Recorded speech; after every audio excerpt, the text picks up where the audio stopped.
It's just after Christmas. Storm Gerrit is here, and as chance would have it, so am I. It's not just for thrills, storm camping I mean. I did not come here for the storm, it came for me instead. I came here to visit people by day. I am, however, secretly chuffed that I have at last found a pastime that is both useful and also pretty much indifferent to the weather. At the time of this trip, I had no idea just how useful it would become this year. The leaves are well and truly gone. The forgettable retreat to the couch and the rummage for the remote control has been beaten back one more time, and so I'm heading out for a while. It's the 28th of December. The raindrops on my window hang like decorations, catching the Christmas lights like balls on a tree.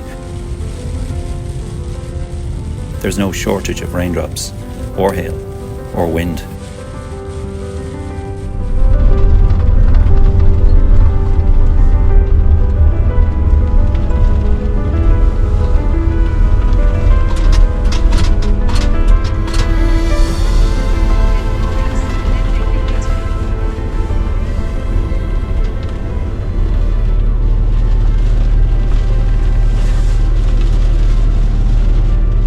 I find my piers on Google Maps, and I'd like to have 2 or 3 lined up. And the first one that I came to just didn't seem quite right. It was well sheltered, but I was looking for somewhere quieter, so I carried on.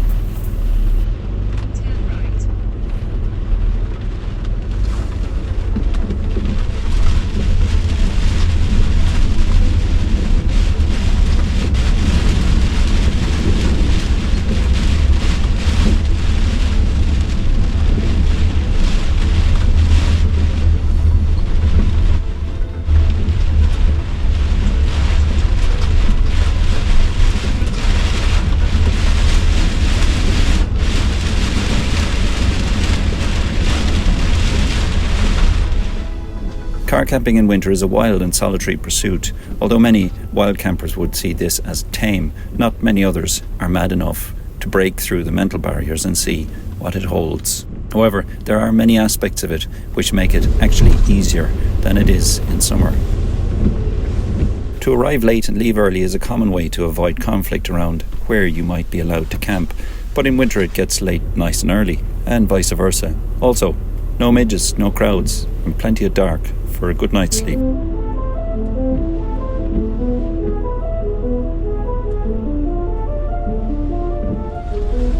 With wind deflectors fitted around the windows, you can sleep with the downwind windows ajar and feel as if you are outdoors yet still be sheltered from the storm. This, in an essentially unmodified vehicle, in winter is ironically the easiest possible form of this pursuit. It's basically a car and a sleeping bag. In Ireland, the right to roam has been all but strangled. It is a crime which I delight in unravelling in even the smallest way. Our coastlines are riddled with tiny piers which hark back to a seaborne time in our coastal history that thrived long before trawlers ever killed it. How's that, Lizzie? They stand in today's age as a rare piece of Irish land whose ownership is often not entirely obvious. This leaves the door just a little ajar to the camper, although we must remember it also leaves the door ajar for the wild Atlantic Ocean to go fishing for anything in reach, including unsuspecting campers who do not study both weather and tide.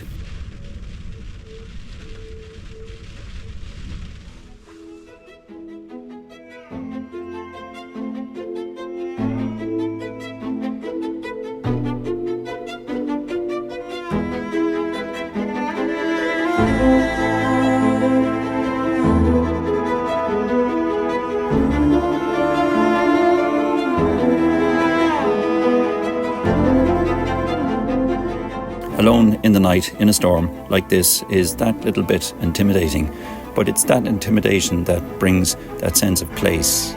David and the giant is here that the sense of being able to pluck a den from all the din makes pulling the sleeping bag over your shoulder feel good.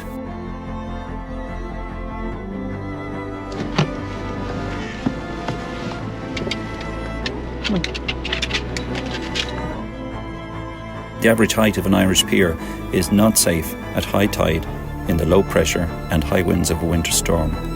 In this night, I parked, therefore, a little higher up.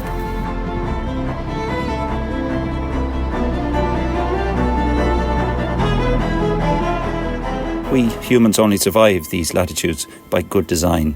We are not the dominant force. There is something in demonstrating that, like this night did, that is regrounding in the ever-changing perception and reality of our place on this earth.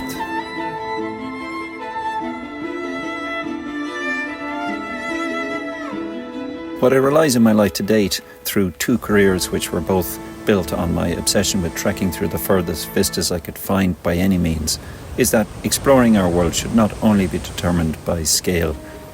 It's not how far you look, it's how closely you look that really counts.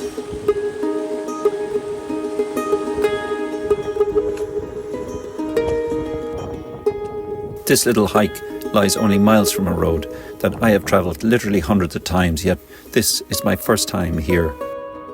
There is something about arriving in the dark only to have these places revealed to you by the dawn that seems to make that point better than any words ever could.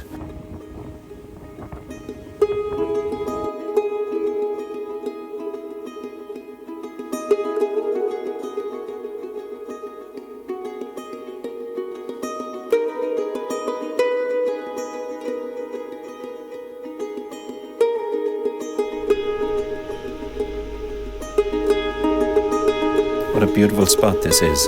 I would tell you where this is, but I don't want to spoil the fun of the chase for you, or spoil the place with the presence of those that travel by tick list rather than by the thrill of each place for exactly what it is to find it yourself.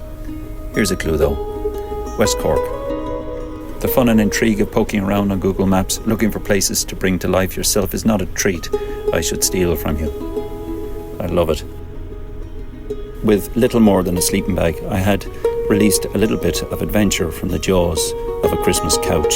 I had done so with relative indifference to the worst efforts of the weather, perhaps being even a little thrilled by its dogged intrusion. I was hooked, and I will be back, not to this pier necessarily. There are literally hundreds more.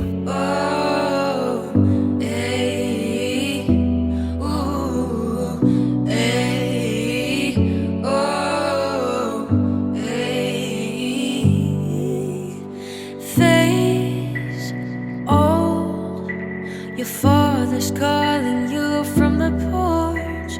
Name, so make the call. After visiting friends and family in this wild place, it was on to the traffic jams of my more ordinary life. The lasting feeling of this camp was ironically the ease of it, even in a storm. When the